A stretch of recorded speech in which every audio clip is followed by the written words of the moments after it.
तीसरा सकंद ही चल रहा है, आप देख रहे हैं। और यहाँ देखिए, ये तो दूसरा विष्णु उनको दिखा।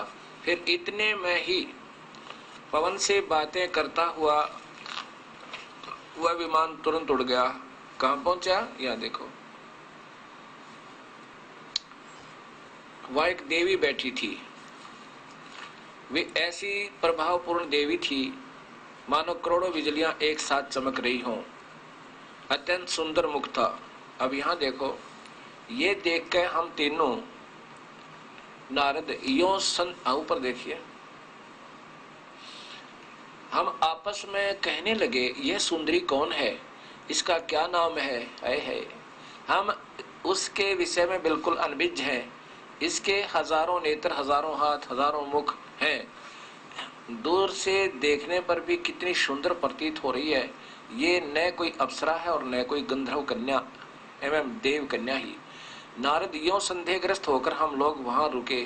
तब भगवान विष्णु ने उस चारों साहिनी भगवती को देखकर विवेक पूर्वक निश्चय कर लिया कि ये भगवती जगदम्बिका है। तब उन्होंने कहा कि हे भगवती, हम सभी की आदि कारण हैं। आप हमारी माँ हो। महाविद्या, महामाया इसके नाम है। ये पूर्ण प्रकृति है। आप देखो, ये देखो, ये शिवा कहलाती हैं। वहां शिवा शिवा लिख रखा था ना, ये शिवा कहलाती हैं। ये प्रकृति देवी, ये काल महास्वर्ग में रहता है। का महाब्रह्मा महाब्रह्म शिव रूप बना के इनको धोखा देख। यहाँ देखो नीचे,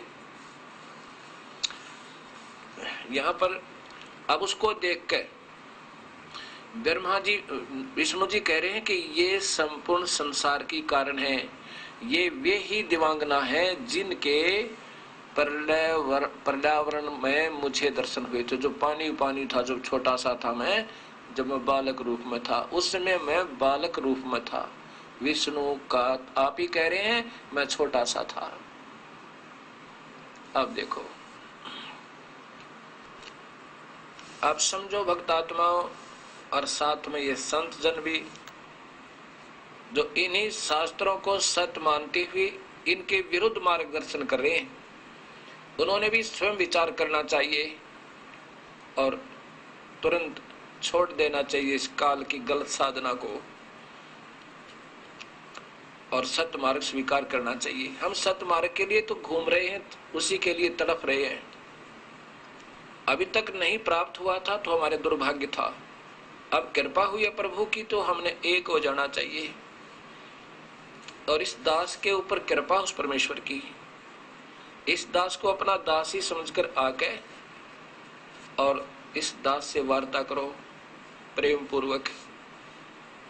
और आदेश उस प्रभु का इस दास को नाम देने का, और वही नाम जो वेदों में वर्णित है। गीता के 17वें अध्याय के 23वें श्लोक में ओम तत्सत।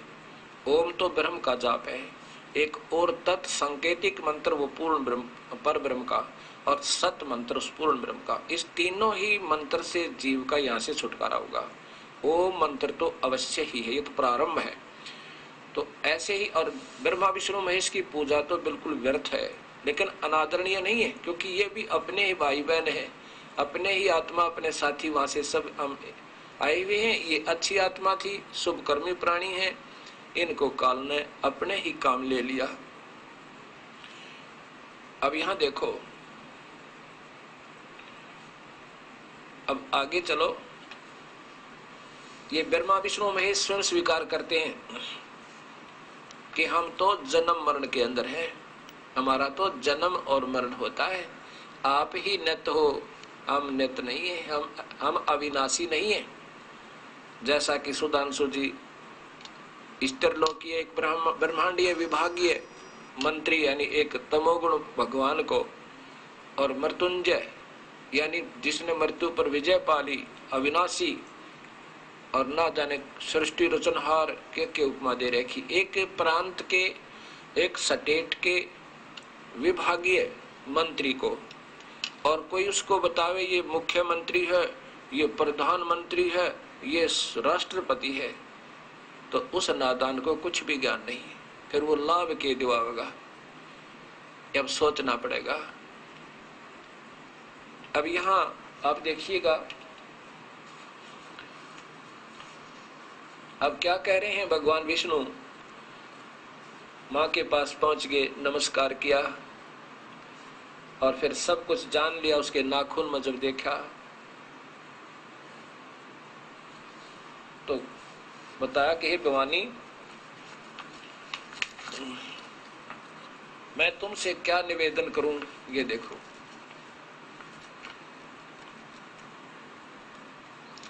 विष्णु जी कह रहे हैं कि हे भवानी, मैं आपसे क्या निवेदन करूं, आप तो जान ही जान हैं।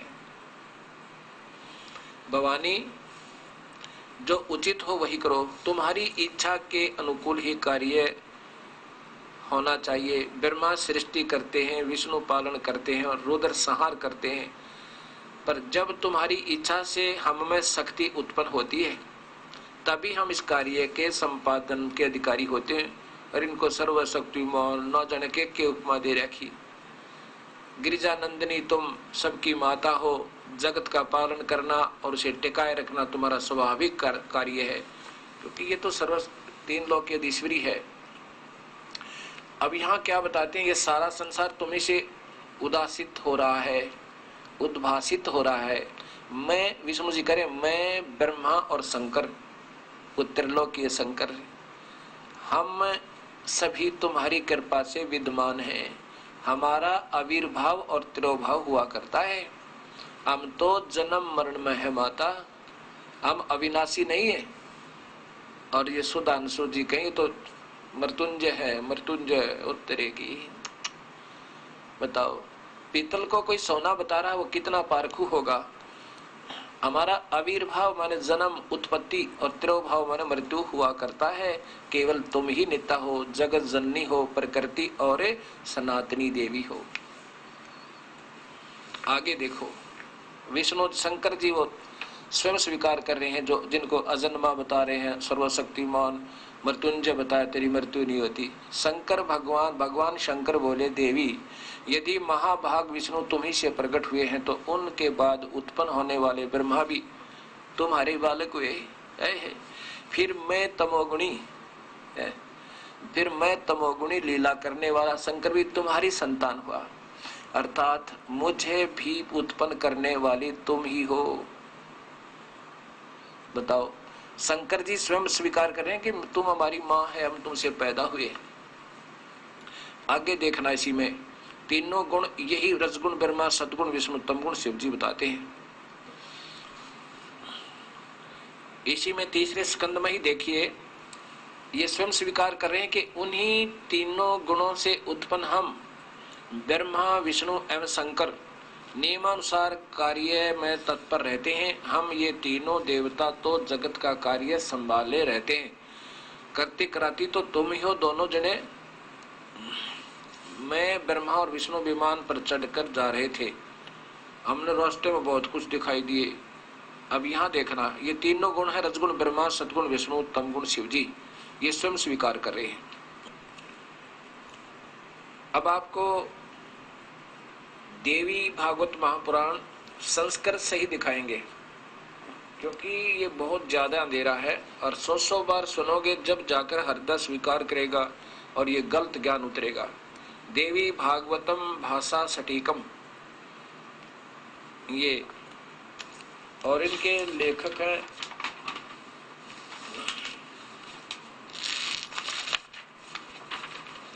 ये देखिए, वेंकट, ये जय अथ देवी भागवतम भाषा सटीकम समाटम, खेमराज श्री कृष्णदास प्रकाशन बम्बई, यहाँ से प्रकाशित है। और इसमें अब देखिएगा,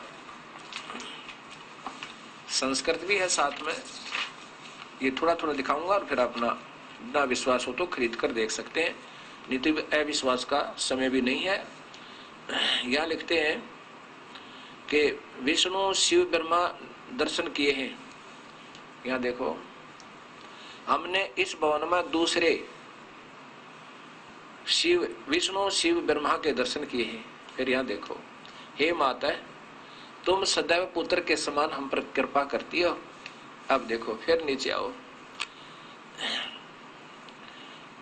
यहां पर है मैं, हे मात, ब्रह्मा मैं शिव, ब्रह्मा मैं विष्णु और शिव, यह तुम्हारी प्रभाव से जन्मवान है। हम तो जन्मवान है, हमारा तो जन्म होता है और मरते हैं, नित्य नहीं है, हम अविनाशी नहीं है। फिर इंद्रादि दूसरे देवता नित्य किस प्रकार हो सकते हैं? अब नीचे देखो, इनकी संस्कार देखो, ब्रह्मा अहम ईश्वर महेश्वर, मैं ब्रह्मा और ये महेश्वर महादेव, किलते प्रभावते सर्वे वयम जनी, हम तो आपसे ही जन्म लेते हैं, युता आपसे ही जन्म लेते हैं, न यदा, हम नित्य नहीं है, तू ही सदा है। अच्छा फिर आगे देखो, जो मैं ये बताना चाह रहा था आपको, ये संस्कृत है, ये संस्कृत देखिए आपने। अब फिर देखिए इसी में तीसरा स्कंद चल रहा है, हे माता, अतः सब लोगों के सृजन करने की इच्छा करने वाले हरि यानी विष्णु, ब्रह्मा और शिव, यह सब तुम्हारे चरणाविंद की भक्ति और प्रीति का प्राप्त होकर कर सकते हैं। यानी हम तो आप ही की कृपा से कुछ कर सकते हैं। हे माता, अब शिव जी कह रहे हैं, वो शंकर भगवान जिसको सुधांशु जी महाराज कह रहे थे ना, ये तो मृत्युंजय है, क्या कह रहे हैं कि हम सतोगुण, हे मात, यदि हमारे ऊपर सदा आप दया युक्त हो, हे माता यदि आप दयालु हो तो हमको तमोगुण में, मैं तमोगुण क्यों बना दिया? हम तो तमोगुण में किस प्रकार प्रदान किया? ब्रह्मा रजोगुण और हरि सतोगुण सतगुण। क्या कह रही है? फिर देख लो कि शिव जी कह रहे हैं, हे माता, यदि हमारे ऊपर आप सदा दया युक्त हो तो मुझे इसे जुल्म में क्यों लगा, दुनिया न मारूं? बेचारों का किसी का मां मरे, किसी का बेटा, और ये रो रो कर टक्कर मारे। मैं तमोगुण में किस प्रकार प्रदान किया, और ब्रह्मा रजोगुण हरि सतगुण। अब इन बेचारों को भी धोखे में रखा जा रहा है। अब ये संस्कृत भी देखें, यदि दया धर्मना न सदा अंबिके कथम अहम विहित, मुझे किस प्रकार निहित कर दिया, क्या मैं तमोगुण है? मैं तो तमोगुण कमल से उत्पन्न होने वाले ब्रह्मा को रजोगुण संभव है। वो गुण संभव आगे आओगे, फिर ये आपके गीता का जब सॉल्यूशन होगा, टीका होगा, जब देखना है, रजोगुण संभव है, रजोगुण से उत्पन्न, रजोगुण ये ब्रह्मा है, सुविहित है, और किम सतोगुण हरि, और सतोगुण हरि विष्णु के ऊपर बना दिया। माँ देखो ये बेचारे आप ही रो रहे हैं। अब देखिएगा भक्त समाज आपके सामने ये सब सत्य आ रहा है, और ये पहले से विद्यमान था, ये किसी संत का मैं दोष नहीं मानता, क्योंकि अभी तक हमें ऐसा कोई संत मिला नहीं जो हमें सत्य बता सके, विशेषकर कलयुग में। अब कोई सत्य को बताएगा तो ये कई कारण बनेंगे इसको उलझाने के। एक तो इन संतों की महिमा इतनी हो चुकी है, इस गलत मार्गदर्शन करते करते काल तक की महिमा बताते हुए, और शास्त्र विरुद्ध, ये सब शास्त्र हैं जो मैं आपको बता रहा हूं, इनसे अलग व्याख्या वे अपने काल्पनिक सुनी सुनाई लोक वेद के आधार पर, लोक वेद तो सुना सुनाया ज्ञान होता है, उसके आधार पर चल रहे हैं। शास्त्र विरुद्ध साधना की जा रही है और बताई जा रही है। नाम लेते हैं गीता जी का मर्मज्ञ ज्ञाता, और गीता जी में एक शब्द भी नहीं बताते उसमें क्या लिखा है। और इन देवी भागवत महापुराण, शिव महापुराण की महिमा गाते हैं, उसमें वास्तविकता क्या है यह किसी के सामने नहीं आ पाई। जितनी महिमा ब्रह्मा विष्णु महेश इस विभागीय मंत्रियों में है, इन तीन लोक के विभागीय प्रभुओं में है, इतनी तो है जितने संतजन बताते रहे। लेकिन अज्ञानतावश इनको अजर अमर बता रहे हैं। इनके कोई माता पिता नहीं थे, इसलिए पता लगा कि उनके पास भक्ति मार्ग -0 है, एक अंश भी नहीं है, जो एक पीतल को सोना बता रहे हैं। अब आपको थोड़ा सा भ्रम और हटाता हूं। ये योग वशिष्ठ, इसमें आप देखिए शिव जी, क्योंकि श्री राम, ये देखिएगा योग वशिष्ठ, ये महर्षि वाल्मीकि द्वारा रचित था संस्कृत में, और श्री राम पूछ रहे हैं वशिष्ठ जी से द्वितीय खंड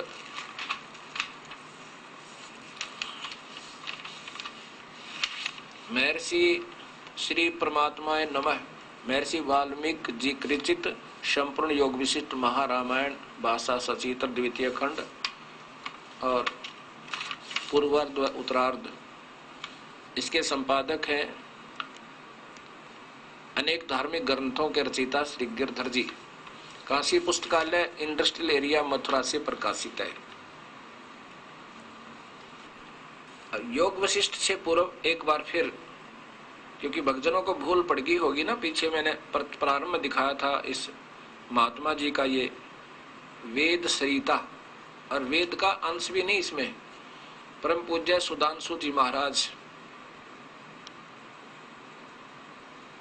ये देखो पूरा चित्र देखो, पूरी पुस्तक का पूरा पृष्ठ देखो। अब इसके अंदर मैरिज क्या कह रहे हैं कि 183 पृष्ठ है ये इनका। सुदासु जी कह रहे हैं कि शिव ही मृत्युंजय है। वो कौन सा शिव? वही शिव त्रिलोकी है, जो स्वयं कहते हैं हम तो नाशवान हैं। ये शिव जी। इसके बारे में क्या बता रहे हैं? भगवान शंकर मंगल दाता, कल्याणप्रद, सौभाग्य को देने वाले आशुतोष शीघ्र ही प्रसन्न हो जाएं। भगवान शंकर ने अपने माथे पर चंद्र को धारण किए हुए किया है, प्रतीक है शीतलता का। भगवान शंकर ने गले में सर्प को डाला है, सर्पों की माला डाली है, अर्थात ये वही भगवान है, 3 लोक के विभागीय मंत्री। और ये क्या कहते हैं कि जिन्होंने अमृत पिया था सबके देव, वो सबके देव कहलाए, लेकिन भगवान शंकर ने विष पिया था, वह देव नहीं महादेव कहलाए। ये अटकलबाजी इनकी, एक लतीफेदार बातें बना के, क्यों पढ़े लिखे अच्छे हैं और बोलने की शैली ठीक है, ऐसे लोगों को एक्टरों हीरो की तरह अपने पीछे लगा रहे हैं। ज्ञान ABC भी नहीं भक्ति का। श्री राम को वशिष्ठ जी कह रहे हैं कि मैंने जो भगवान शिव से, त्रिलोकीय शिव से जो पूछा था भक्ति मार्ग, उस परमात्मा का, वो मैं तुझे बता रहा हूं। और इसमें जब मैंने भगवान शिव से पूछा तो उन्होंने क्या बताया था, यही योग विशिष्ट।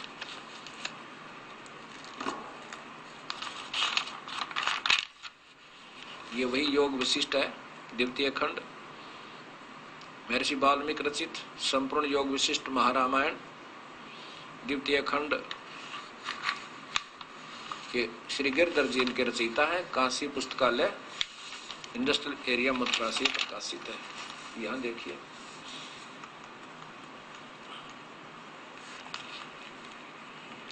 परम शिव परमात्मा ने अनंत शक्तियां, और परमात्मा है जो सदा शिव। श्री महादेव ने कहा मेरे से, उस समस्त जगत सता स्वरूप मणि को पिटारी परम चेतन सर्वेश्वर परमात्मा में उनकी शक्तियां प्रत्यक्ष आविर्भूत होती हैं, रहती हैं। अब यहाँ देखो, वशिष्ठ जी ने पूछा, जगत के स्वामीन, इन सदा शिव की कौन सी शक्तियां हैं, वे किस तरह रहती हैं? महादेव जी बता रहे हैं। श्री महादेव ने कहा, ये महादेव त्रिलोकाला, कहा कि उत्तम व्रत पालन करने वाले सोम उस निराकार सर्वोत्तमक, सर्वात्मक, अप्रमेय, प्रशांत, परम शांत, सच्चिदानंद सदाशिव परमात्मा की ये अपने पिता की बात बता रहा है। जिनको आप नहीं मालूम वो इनको भी नहीं मिला अभी तक, ये यहाँ तक बता रहे, यानी उस परमात्मा की। परमात्मा कोई और है, उस व्यक्त से कोई और अव्यक्त, ये आपको गीता बताओगी 8वें अध्याय में। अच्छा अब देखना, उस परमात्मा की कह रहे हैं। महादेव जी कहते हैं सर्वे, ये महादेव जी कह रहे हैं कि मेरे से उस परमात्म देव के पूजने के जितने कर्म हैं उन सब से पहले दयाभिमान प्रयत्न पूर्वक छोड़ देना चाहिए। अब ये बातें हैं, वो ये सिद्ध करना चाहता हूं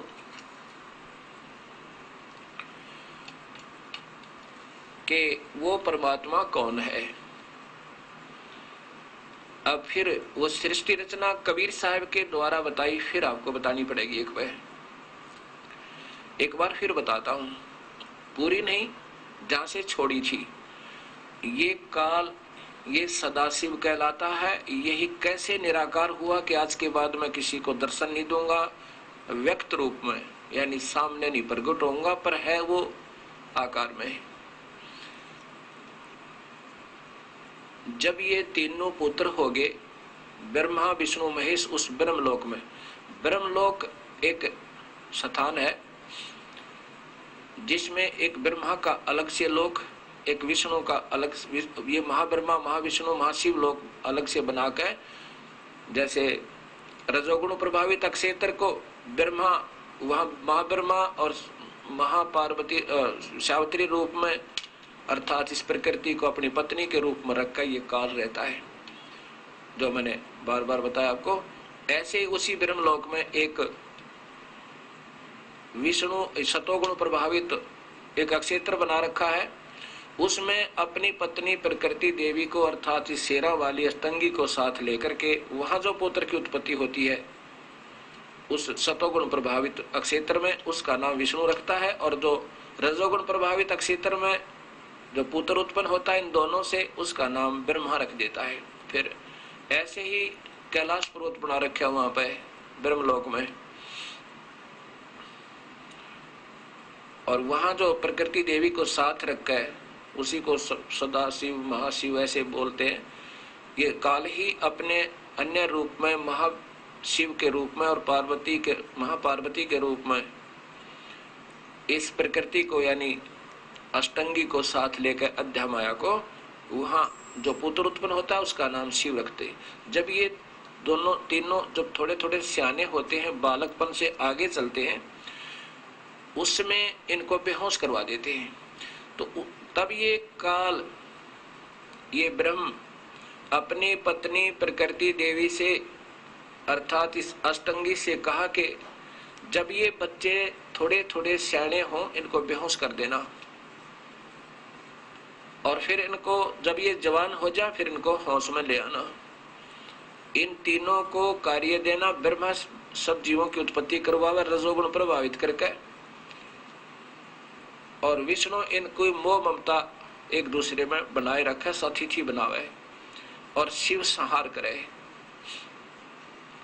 रजोगुण को ये ड्यूटी देना और जीवों की उत्पत्ति का, और सतिथि का सतोगुण को, और संहार का तमोगुण को।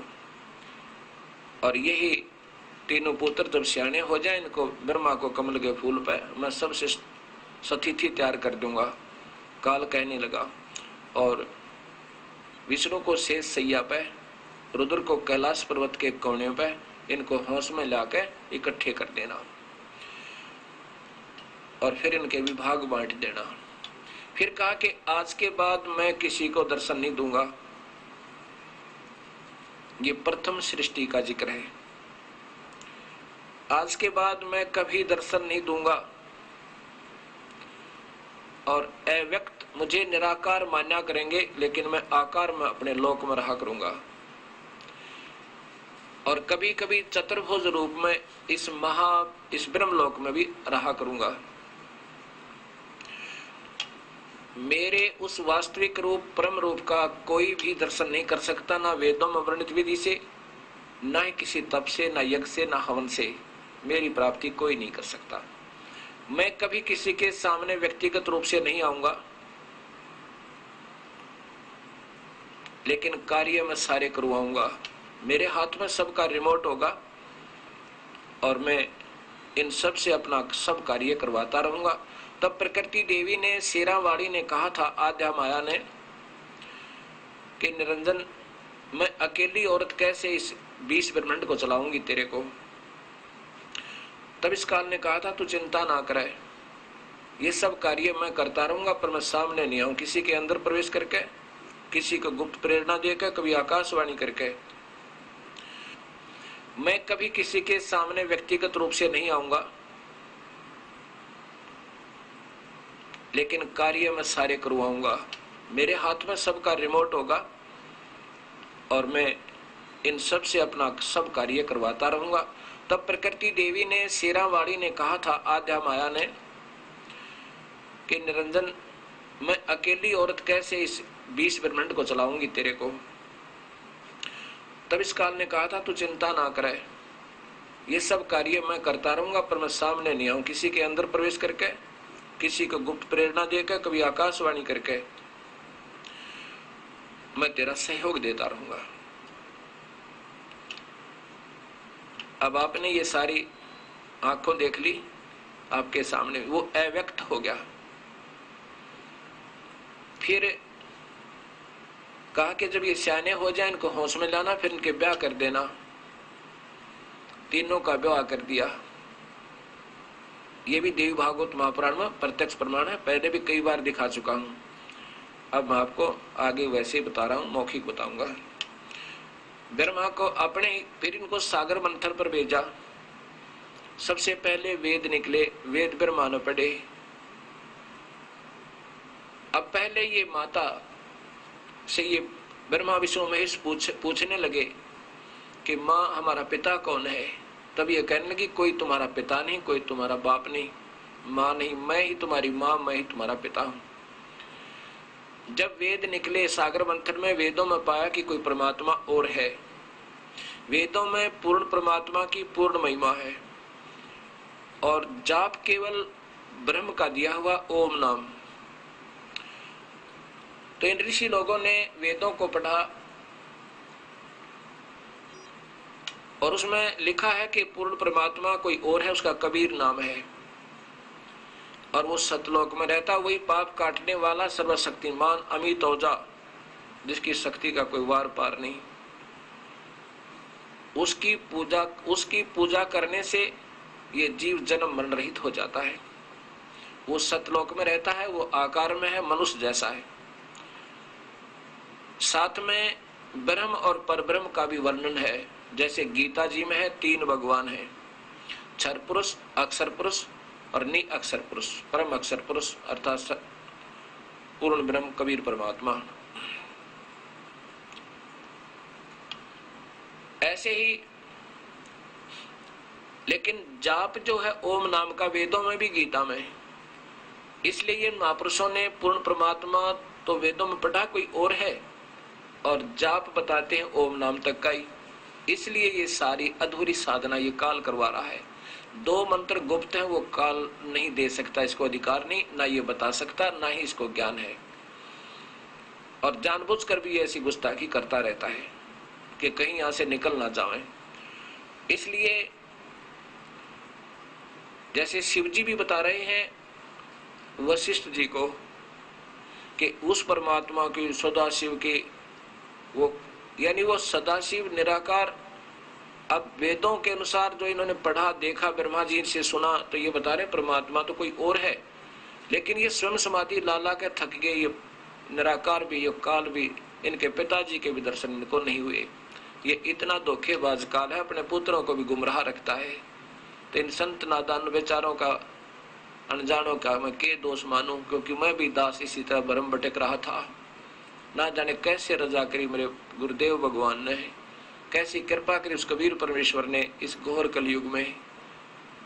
हो सकता है ये भगवान आत्मा इस ज्ञान को फिर पुनर्विचार करके अपना कल्याण करवा ले, क्योंकि हमारा उद्देश्य केवल कल्याण करवाना है। हमने यहाँ पर बड़ा छोटा नहीं बनना, या कोई बड़ा नहीं कोई छोटा नहीं, वही बड़ा है जो सतमार्ग पकड़ के यहाँ से पीछा छुटवा गया तो बड़ा है, नहीं तो आज चाहे कितना महिमावान है और गलत भक्ति कर रहा है और करा रहा है तो दोषी होगा और घोर नरक में पड़ेगा। शास्त्र विरुद्ध साधना ये महापाप का कारण, करना और करवाना, ये गीता प्रमाण देगी। उसके बाद ब्रह्मा ने जब वेद पढ़े तो पाया कि परमात्मा कोई और है। माँ से पूछा कि माँ आप तो कहा करती कि परमात्मा कोई नहीं, इसमें लिखा कि प्रभु कोई और है जो सारी सृष्टि का रचनहार है और उसको ध्यान से ढूंढा जा सकता। जैसे शिव जी बता रहे थे वशिष्ठ मुनि को कि उसका मुख्य ध्यान ही है। इन्होंने बस मेडिटेशन तक पढ़ा है, लेकिन ध्यान तो एक यज्ञ है और यज्ञ से प्रभु प्राप्ति नहीं हो सकती, ओम नाम के जाप से प्रभु प्राप्ति नहीं हो सकती। ये तो कमाई करके इससे यहाँ ऐश्वर्य के साधना इसके बदले मिल सकते हैं, स्वर्ग महास्वर्ग और यहाँ के इंद्र बन जाना, राजा बन जाना, ब्रह्मा विष्णु महेश बन जाना, इनसे केवल ये ही मिलेगा, प्रभु प्राप्ति बिल्कुल नहीं। 11वें अध्याय का 47, 48 और 53 श्लोक आपके सामने स्पष्ट करेगा।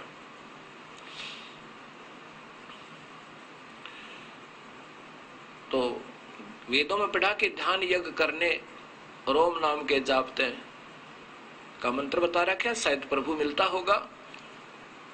ऐसे ही ब्रह्म जैसे शिव जी बता रहे थे कि उसका मुख्य ध्यान ही है उसका, उस परमात्मा को पाने का। अब ध्यान लगा शिव जी ने 88,000 वर्ष साधना की, परमात्मा नहीं मिला, एक प्रकाश दिखा और उसी को प्रकाश मान लिया, प्रभु का वही रूप मान लिया कि वो निराकार है, दिखता नहीं, ज्योतमय है, प्रकाश में है। यहाँ जाकर सबने अपने लेखनी बंद कर दी और वर्णन बंद कर दिए। लेकिन वो कैसा है, कौन है, वो तो स्वयं ही बताता है कि कबीर परमेश्वर के मैं हूँ वो परमात्मा जो सारी सृष्टि का रचनहार। और उसके पाने के तरीके ये 3 मंत्र हैं। ओम तो है क्योंकि ओम से तो हमने यहाँ का ऋण उतारना है, ओम जाप की कमाई जरूर करनी पड़ेगी। ये इस काल की कमाई काल में ही छोड़ देंगे। जैसे 18वें अध्याय के 66वें श्लोक में कहता है कि अर्जुन तो मेरे सारे पूजा को मेरे में त्याग दे और फिर तू उस भगवान की शरण में चला जा, मैं तुझे सब पापों से मुक्त कर दूंगा। इसका ऋण उतर जाएगा ओम नाम की कमाई से, ये छोड़ देगा पे। एक और मंत्र है इसके साथ, ये ओम और एक मंत्र और लग के सतनाम बनता है। और दूसरा मंत्र परब्रह्म की के लोक से पार होने का ऋण है, वो वहां छोड़ देंगे। और तीसरा जो मंत्र है वो हमें सतलोक ले जाएगा, उसकी कमाई भी करनी है। ऐसे ये सारनाम बन जाएगा, तब हम यहां से मुक्त हो सकते हैं, अन्यथा नहीं हो सकते। ऐसे अब ब्रह्मा ने 4 युग, ब्रह्मा कहने लगा माँ आपकी बात पर मुझे अविश्वास है। वेद माँ ने कहा कि बेटा तुम्हें ये परमात्मा मिला नहीं, तुम्हारा पिता, इसने प्रण किया है, कसम खाई है कि भी किसी के सामने आकार में नहीं आएगा, वो अव्यक्त रहेगा, व्यक्ति रूप में आकार रूप में कभी नहीं आता। ब्रह्मा बोला माँ आपकी बात पर अविश्वास है मुझे, अब मैं आपकी बात को स्वीकार नहीं कर सकता, क्योंकि पहले आप कुछ कह रहे थे, आज कुछ कह रहे हो। वेदों में लिखा है मैं ऐसे भगवान को ढूंढूंगा, मेडिटेशन करूंगा। अब ये 2 घंटे मेडिटेशन बताने वाले संत आपको क्या आनंद दिला देंगे, ये ध्यान से सुनना, क्योंकि शास्त्र प्रमाण होते हैं। बाकी दंत कथाएं जो संत आपको मेडिटेशन ऐसे देखो भीतर आनंद आवे, क्या आनंद आएगा इसमें? ये काल का ढमढमा, काल ही का इसमें सारी व्यवस्था, इसमें क्या आनंद आएगा? शराबी शराब पी का आनंद मान लेता है, सिनेमा में बैठकर 2 घंटे आनंद मान लेते हैं। ऐसे मेडिटेशन करने वाले इसमें 2 घंटे अंदर आनंद मान लेते हैं। ऐसा नहीं है। ऐसे ब्रह्मा जी ने कहा कि मैं इस परमात्मा को ढूंढूंगा, ध्यान लगाऊंगा, ओम नाम का जाप करूंगा। माँ ने कहा बिल्कुल नहीं मिलेगा, ये तेरा भ्रम है भाई। अक नहीं माँ, वेद गलत नहीं हो सकते। वेद तो गलत नहीं है, पर यह समझ गलत है आपकी, क्योंकि ये समझ नहीं सकते उस कबीर परमात्मा के बिना या उसके सत्य नुमाइंदे के बिना। ब्रह्मा ने कहा कि नहीं माँ, मैं जाके प्रभु को ढूंढूंगा। माता ने कहा शेरा वाली ने अगर नहीं मिला तो क्या करेगा? कि मैं भी, ब्रह्मा बोला मैं भी नहीं आऊंगा, दर्शन नहीं दूंगा आपता है। अच्छा चले गए। 4 युग तक समाधि करी, लगाई, मेडिटेशन किया ब्रह्मा जी ने। और उस महापुरुष जैसा मेडिटेशन कोई कर सका? अब इस कलयुग में किसी का बीपी आई, किसी की जाड़ दुख है, किसी के सिर में दर्द है, कोई राग द्वेष में भरे पड़े। तो 4 युग तक साधना की ब्रह्मा जी ने, नहीं कोई उपलब्धि हुई। तब आकाशवाणी हुई काल की, निरंजन की, कि सृष्टि क्यों नहीं की जा रही। तब प्रकृति देवी ने, शेरा वाली ने, भगवत दुर्गा ने बताया कि तेरा जेठा बेटा, ज्येष्ठ पुत्र ब्रह्मा तुझे ढूंढ रहा है और 4 युग हो गए मेडिटेशन कर रहा है, ध्यान लगा रहा है, और मैंने तो कहा था ये तेरी व्यर्थ प्रयत्न है। अब काल ने कहा कि मैं नहीं मिलूंगा उसको, मेडिटेट ध्यान से वापस लाओ। देवी ने अपनी सबद शक्ति से, दुर्गा ने अपनी सबद शक्ति से एक लड़की की उत्पत्ति की, उसका नाम गायत्री रखा और कहा बेटी जा अपने भाई ब्रह्मा को उठा के ला, उसके चरण छूना, चरण स्पर्श करते ही वो होश में आ जाएगा, समाधि टूट जाएगी। गायत्री ने जाकर के ब्रह्मा के चरण छुए, वो होश में आया, सामने एक लड़की को देख कर कहने लगा उल्टा, तो मेरा धर्म भंग करने के लिए आई है, मेरा तप तोड़ने आई है, मैं तुझे श्राप देता हूँ। गायत्री ने कहा कि ब्रह्मा मेरी कोई कमी हो तो मुझे श्राप देना, पहले मेरी बात सुन ले। मैं माँ ने भेजी हूँ और तेरे बिना सृष्टि, जीवों की सृष्टि का कार्य अधूरा है, मैं आपको लिवाने आई हूँ, मेरा दोष नहीं है। तब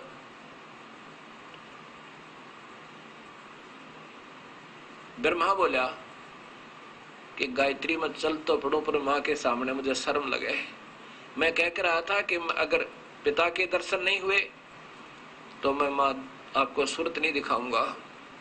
अब कैसे चलो, दर्शन हो नहीं रहे, 4 युग हो गए।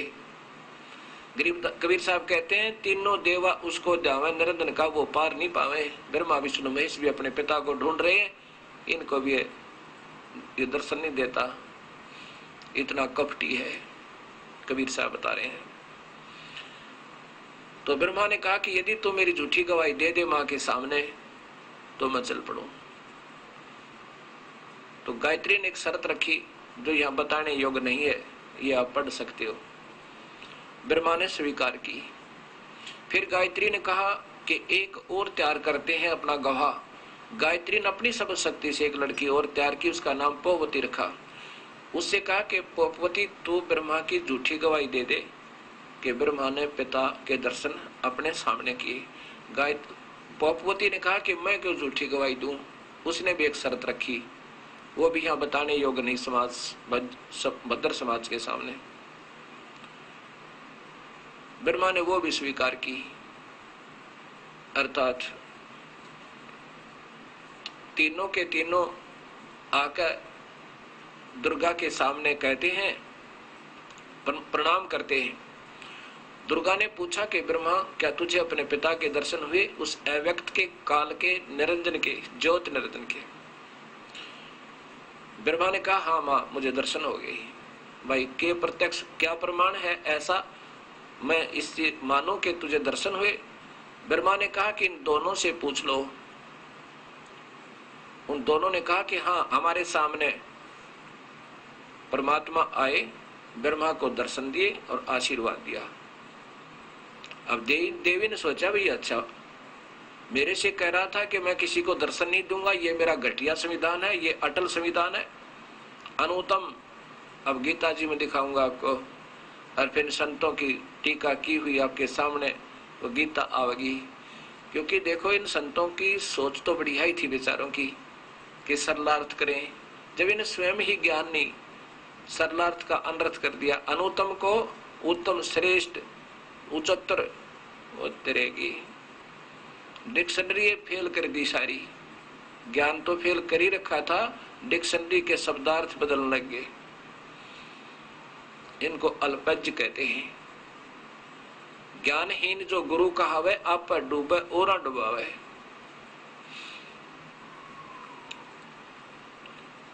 तब वो अक्षुब्ध होकर, नाराज होकर प्रकृति अर्थात दुर्गा एकांत स्थान में बैठी और कहने लगी निरंजन तो बहुत झूठा, मेरे से कह रहा था कि मैंने तो किसी को दर्शन देने नहीं, ये मेरा घटिया अनुतम अवम अनुतम अटल अनुतम घटिया संविधान है कि मैं कभी किसी के सामने व्यक्त रूप में नहीं आता। गीता जी के 7वें अध्याय का और 24-25वां श्लोक, 7वें अध्याय का भी दिखाऊंगा आपको। ये मेरा घटिया नियम है, मैं कभी किसी के सामने व्यक्तिगत रूप से नहीं आता। ये तीनों वो बोली तो ऊपर तो कहने लगी कि संभाल अपने डमडमे ने, तो झूठा है। आकाशवाणी ज्योत निरंजन की हुई कि तीनों झूठ बोल रहे हैं, मैंने कोई दर्शन नहीं दिया इनको। तब वो माई दुर्गा उठी और गुस्से में आके कहने लगी, रे निकम्मे तुम झूठ बोलते हो, आकाशवाणी हुई है प्रभु की कि उसने कोई दर्शन नहीं दिया तुम्हें। फिर वह तीनों हंसने लगे। बिरमा कहने लगा, माँ मुझे शर्म आई आपके सामने आने में, क्योंकि मैं कहकर गया था कि पिता के दर्शन हुए तो आऊंगा, अन्यथा नहीं आऊंगा, और पिता के दर्शन वहां हुए नहीं।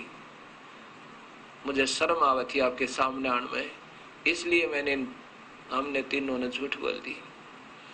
तब श्राप दे दिया देवी ने ब्रह्मा को कि तेरी पूजा जग में नहीं होगी, और जिसने 4 बातें सीख ली वह तेरे जैसे पाखंडी होंगे, सत्य नहीं बताओगे।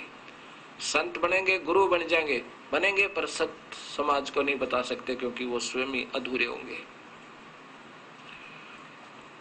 क्योंकि ब्रह्मा शास्त्रों का ज्ञाता और जगत गुरु यानी यहाँ के 3 लोक के महाज्ञानियों में माना जाता है, सबको ज्ञान देने वाला। गायत्री को श्राप दे दिया कि तू गाय बनेगी और तेरे सांड पति होंगे कोई कोई। पोपोती को श्राप दे दिया कि तू गंदी जड़ी बूटी, गंदगी में पैदा होने वाली जड़ी बूटी बनेगी। जब प्रकृति देवी ने तीनों को श्राप दे दिया तो आकाशवाणी निरंजन ज्योत निरंजन की हुई कि दुर्गा तने अच्छा नहीं किया। तू कौन होती है इनको श्राप देने वाली? अब मैं तुझे श्राप देता हूं कि तू द्वापर युग में द्रौपदी बनेगी, तेरे 5 कसम होंगे, तेरे 5 पति होंगे। अब प्रकृति कहने लगी और दुर्गा कहने लगी कि निरंजन तेरे वश पड़ी हूं, मैंने अपने पैर पे आप कवाड़ा मार के तेरे साथ आगी और मेरा कहीं ठिकाना नहीं, कैसे भी नाच नचा ले ऐसे नचना होगा। मैं अपने पिता ने छोड़ आई। अब एक तरफ तो आप कह रहे हो सृष्टि को संभालो, इन बच्चों ने गलती की तो थोड़ी सजा दे दी, तो आप इसके विपरीत मुझे सजा दे रहे हो। ठीक है, कर ले जो तूने करना है। फिर ये प्रकृति देवी दुर्गा भवानी अष्टंगी विष्णु जी के पास की, क्योंकि इन तीनों को फिर लाके अपने अपने लोक में छोड़ दिया। ब्रह्मा को यहाँ ब्रह्मा लोक में, एक ब्रह्मांड में जो आपको मैंने दिखाए थे, विष्णु को विष्णु लोक में, शिव को शिव लोक में। अब विष्णु लोक में जाकर के ब्रह्मा विष्णु से कहा कि पुत्र आप भी ढूंढ लो अपने पिता को। विष्णु जी अपने पिता निरंजन ज्योति निरंजन काल की तलाश में वहां से चल पड़े। कहां पहुंच गए? शेष नाग के लोक में। और जब शेष नाग की बाउंड्री में ज्यूरिडिक्शन में ये विष्णु जी प्रवेश कर गए, जब शेष नाग जी ने सोचा कि तेरी ज्यूरिडिक्शन में, तेरी सीमा में बिना पूछे ये बेधड़क निश्चिंत कौन आ रहा है, इसने जरा भी तेरा खौफ नहीं, तेरा भय नहीं, उसको सावधान करने के लिए और डराने के लिए अपनी 1000 फनों से फुंकारा छोड़ दिया जहर का। जैसे धुंध होती है, विष्णु जी के चारों तरफ ऐसे धुंध सी होगी और काला काला शरीर हो गया, श्याम शरीर हो गया, जैसे स्प्रे पेंट हो जाता है। विष्णु जी ने सोचा कि देख इस नादान कीड़े ने, इस सर्प ने मेरे साथ क्या बदसलूक किया, मैंने कुछ कहा नहीं इसको। आगंतुक के साथ ऐसा जुल्म करते हैं क्या? इसको ज्यादा अभिमान हो गया है अपने 1000 फुन का। सोचा कि मन में सोचा ही था कि लै इसको खत्म कर देता हूं, अभी ठीक करता हूं। तब आकाशवाणी हुई ज्योत स्वरूपी निरंजन काल भगवान की कि विष्णु अब इसको कुछ मत कहना, इस शेष नाग को, तुम ऐसे ही लड़ लड़ के मरते रहे तो सृष्टि कैसे प्रारंभ होगी। अब इसको कुछ मत कहना, द्वापर युग में तू कृष्ण बनकर जाओगा, आप श्री कृष्ण बनकर जाओगे और ये काली दय में इसी शेष नाग का अवतार वहां कालिया नाग होगा, उस समय तो इसका बदला ले लेना। अब जाकर अपनी माता को, दुर्गा को स्पष्ट बता दे कि मुझे नहीं मिले परमात्मा, मैं किसी को दर्शन नहीं देता और ना ही दूंगा, चाहे कितनी देर कितना कुछ कर लेना। और तेरी भलाई है कि वापस जाकर सत्य बता देना, नहीं तो तेरा भी हाल ब्रह्मा जैसा हो जाएगा। विष्णु समझदार थे, सतोगुणी है, वापस आ गए। माई ने पूछा कि पुत्र आपके पिता मिले? विष्णु जी ने कहा नहीं माँ, मुझे नहीं मिले। इस बात पर मां प्रसन्न हुई और सीने से लगा लिया उस सतोगुण प्रभावी सतोगुण विष्णु जी को। कहा कि बेटा तू बड़ा सतवादी होगा और तेरे को ये सृष्टि रचने का यानी ना सृष्टि पालन कर्ता का स्थिति रखने का विभाग देती हूं। फिर गई शिव जी के पास, इस त्रिलोकीय महादेव के पास। शिव जी से कहा कि पुत्र तेरे दो भाइयों को तो पिताजी मिले नहीं, अब आप भी कोशिश कर लो अपने पिताजी की, कहीं फिर बाद में समाधि लगाकर बैठ जाओ, सृष्टि कर्म अधूरा रह जा।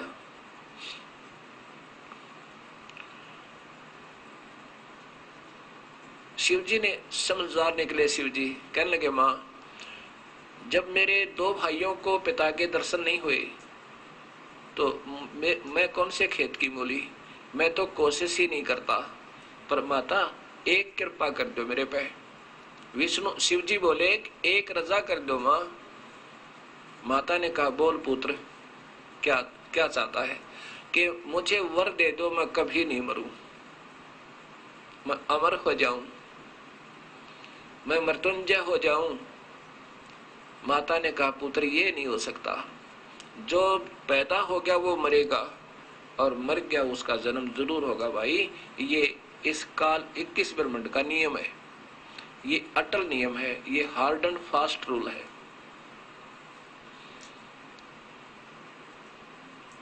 हाँ तुझे एक विधि बता दूंगी, तेरी बहुत लंबी आयु हो जाएगी।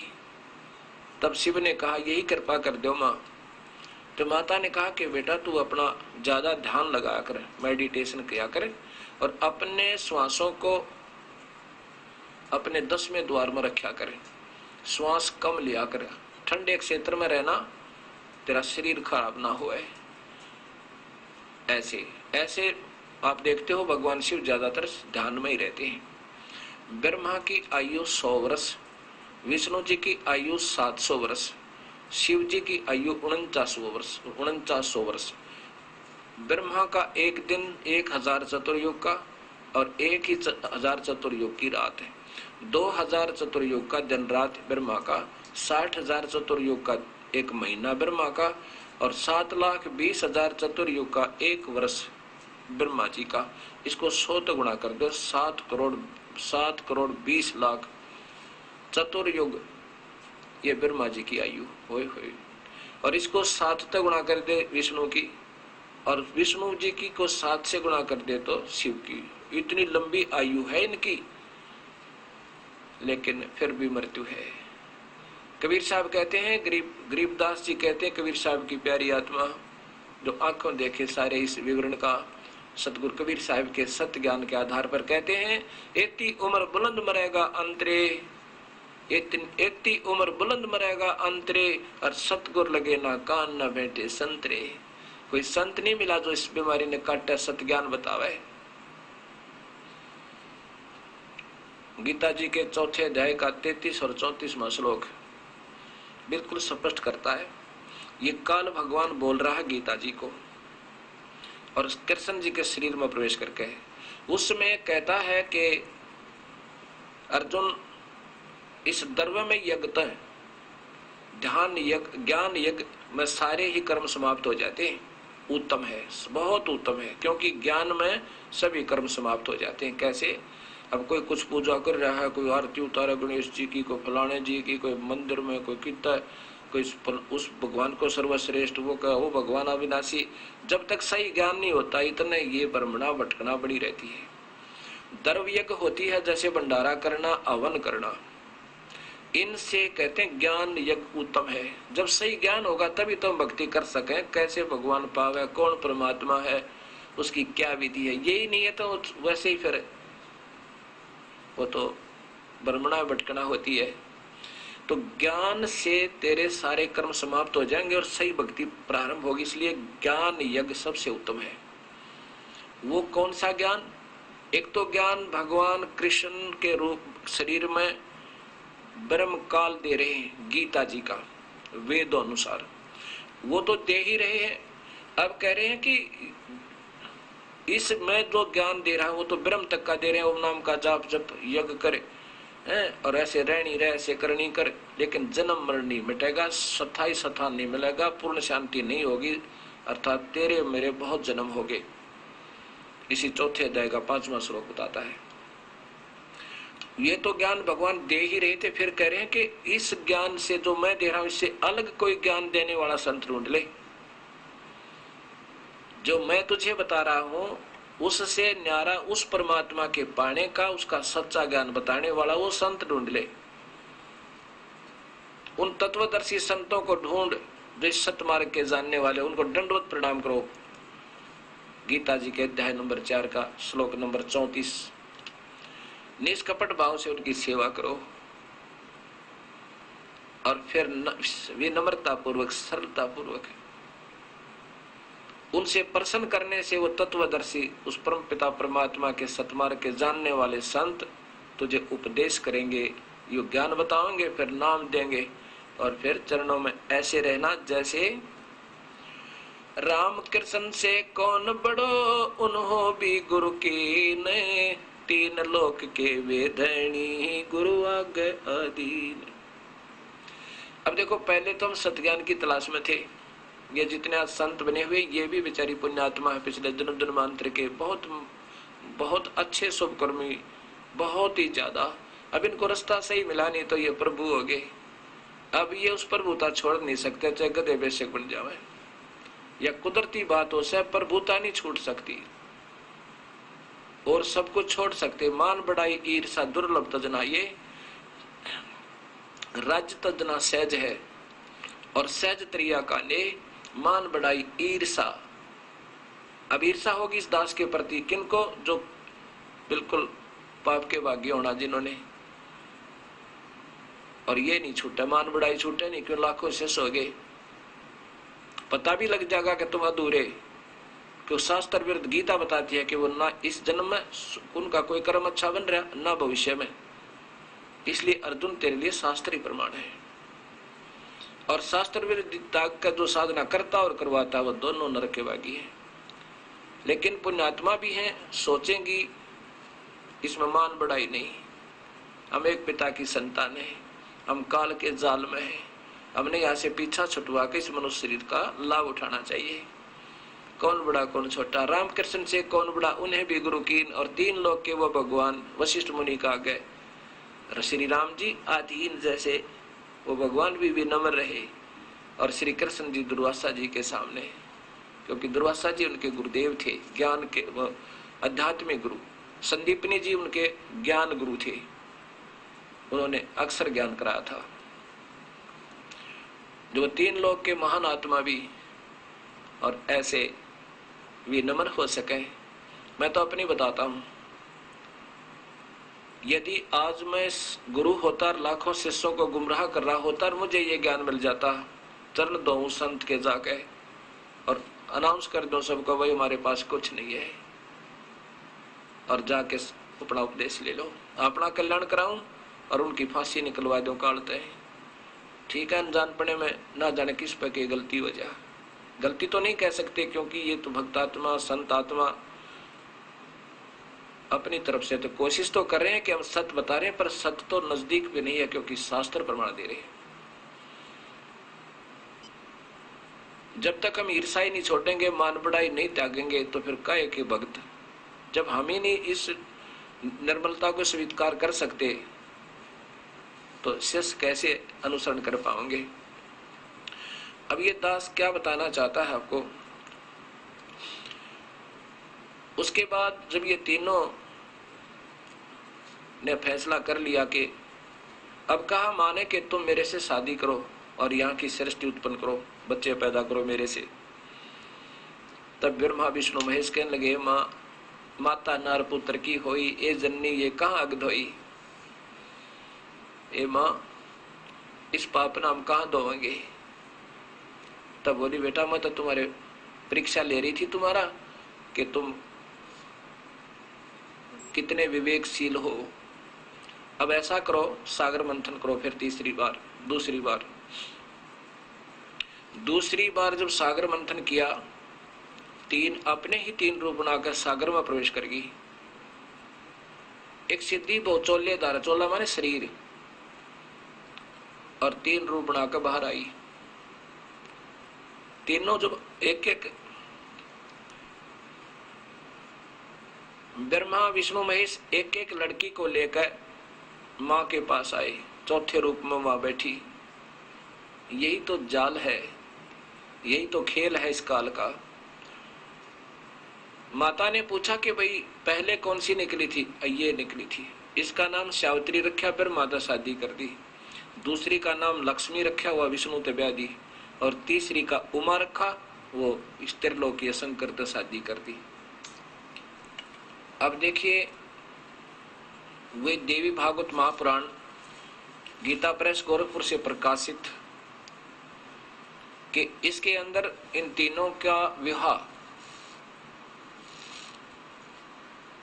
ब्रह्मा विष्णु महेश की शादी माता कर रही है। ये वही है,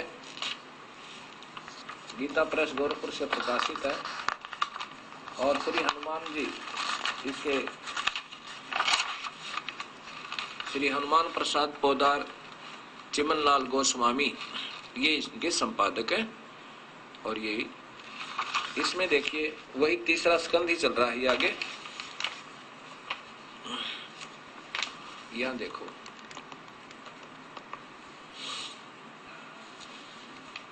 भगवती जगदम्बा ने भगवान विष्णु से कहा, विष्णु मन को मुग्ध करने वाली इस महालक्ष्मी को लेकर तुम भी पधारो। ये भी कुछ भी कहे, माँ लक्ष्मी कह दो चाहे कुछ भी, तो लेखक की अपनी लेख है। लक्ष्मी को लेकर तुम पहुंचो, ये सदा तुम्हारे वक्षस्थल में विराजमान रहेगी, तेरी छाती पर रहेगी। अब यहाँ देखो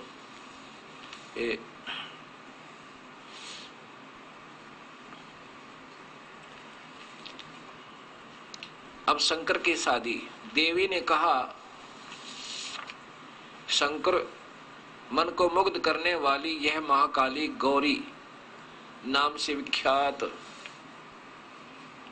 है, तुम इसे पत्नी रूप से स्वीकार करो, कलाश की रचना करके वहीं रहो। अब आगे देखो, यहां लाओ, ये देखो ब्रह्मा जी कहते हैं, ऊपर माई क्या कह रही है कि मेरा तथा सनातन परमात्मा का ध्यान तुम्हें सदा करते रहना चाहिए। हम दोनों का स्मरण करते रहोगे तो तुम्हारे कार्य सिद्ध होने में किंचित मात्र भी संदेह नहीं रहेगा। अभी तो बालक से है, बिल्कुल कुछ भी शक्ति नहीं इनके अंदर, ऐसा यह प्रमाण दे रही है। अब ब्रह्मा जी कहते हैं, इस प्रकार कहकर भगवती जगदम्बिका ने हमें विदा कर दिया।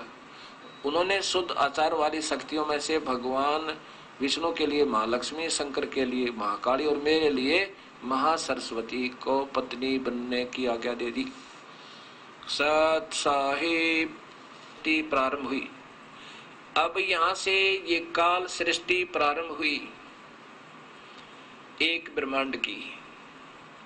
ऐसे ऐसे 20 ब्रह्मांड इस काल के हैं, उसमें हर एक में ऐसा ही ब्रह्मा, ऐसा ही विष्णु, ऐसा ही शिव एक एक है। और ये स्वयं कंट्रोलर है, हर ब्रह्मांड में रह गए।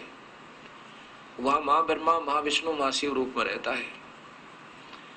अब यही प्रमाण आपको वेदों में दूंगा कि वो कबीर ये बताएंगे, वो सृष्टि रचनहार कबीर है और कबीर साहब ने स्वयं ही अपनी रचना बताई है।